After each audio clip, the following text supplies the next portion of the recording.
Everyone says you burn up their day, James. Time to go home now, James. No cars or passengers, just we two. Of course. This gentleman is a railway inspector.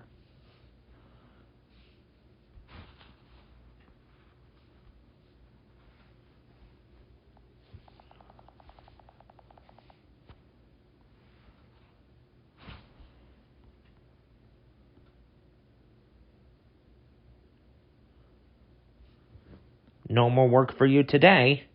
How are we going to pull the visitors' train without an engine? Scarloey, can you do it?